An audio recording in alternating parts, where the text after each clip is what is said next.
What's up mga busing? Good morning sa inyo lahat na.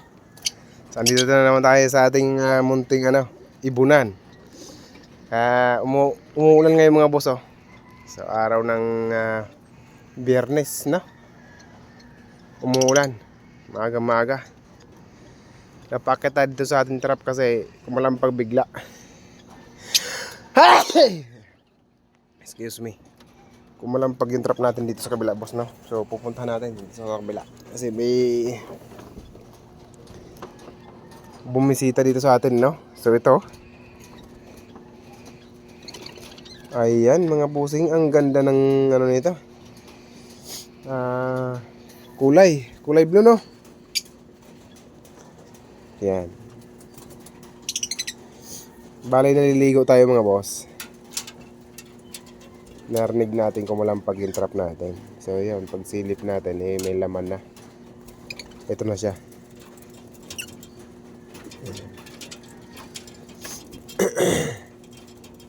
Bale, ito yung huli natin nakaraan no. Yan, kulay green. Tapos yung kulay blue dito na non-airing. So nilipat natin doon sa kabila no. So baka ito kasi non-airing din to mga bossing oh. Baka sa atin to. Wait lang, subukan natin kuhain. So yun mga bossing, nakuha na natin no. So ito siya oh. So yan, bale airing siya mga boss. So, pinakawalan siguro to ng may-ari no, o kaya nakawala kasi ngayon medyo masamang panahon no. Muulan mga bossing. So yan no, hindi pa naman siya basa. Hindi pa naman siya basa kaya siguro malapit lang yung pinanggalingan nito mga boss. Ayan, nakakatawa at na mayroon na naman na bisita sa atin na madalas no. So ayan mga busing oh. Wala sa sing-sing.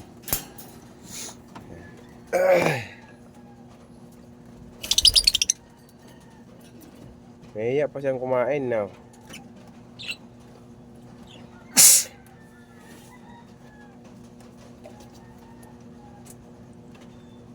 Yan.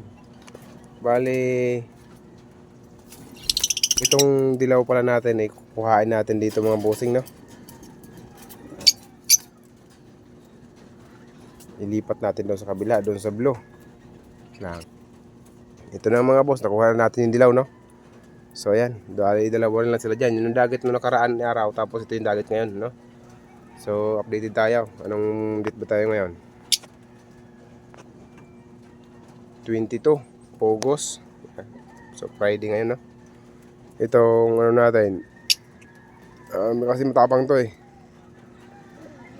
isama natin to dun sa blue na non-airing din no, doon sa likod. Kasi to pareho sila non-airing, kaso lang matapang talaga tong isang dilaw. Bali itong mga boss yung blue. Yan. Kasama niya yung kakatil natin.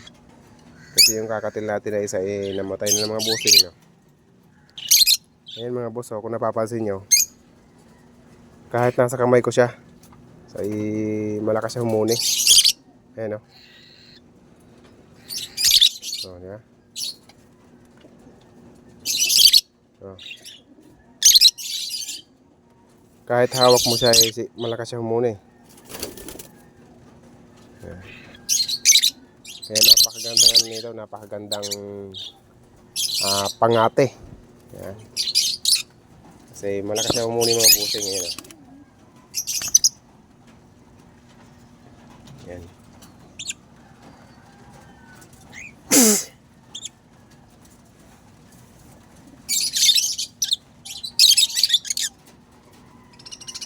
Malakas siya umuni mga boss no. So yan, pansin nyo naman. Kaya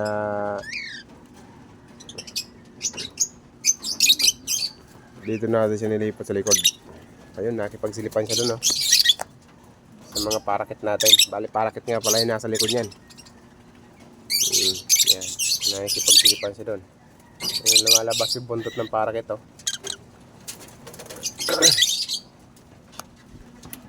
So yan mga busing, maraming salamat sa inyo no. mga nanonood sa atin dyan. Bale, pagka may time tayo, ituturo ko sa inyo kung paano gumawa ng ganitong trap, no? Para naman sa mga kapwa natin nag-iibon dyan, hindi na kayo mahirapan magdakma, hindi na kayo mahirapan maghuli, kasi may ganito na kayo. So yan, kita nyo naman yung mga trap natin, no? Ay talagang quality, talagang humuhuli yan. Yan. Ito mga trap nga pala natin mga bossing, humuhuli din ito ng kalapate, no? So pagka nalapit dito yung kalapate, nahuhuli din. Pati yung bato-bato natin. So ito, yan. Dati may handpid akong ganito. Kaso lang nakain ng pusa, no? So pagka pinapakawalan ko siya, tapos matagal bumalik, siyempre bababa muna ako sa bahay. Pagtingin ko, lagi na siya nahuhuli sa mga trap. So kaya yun, nalaman natin na pati pala bato-bato ay nahuhuli. So yun mga bossing, maraming salamat sa inyo lahat, no? Pakainin muna natin itong mga ibon natin nandito sa labas.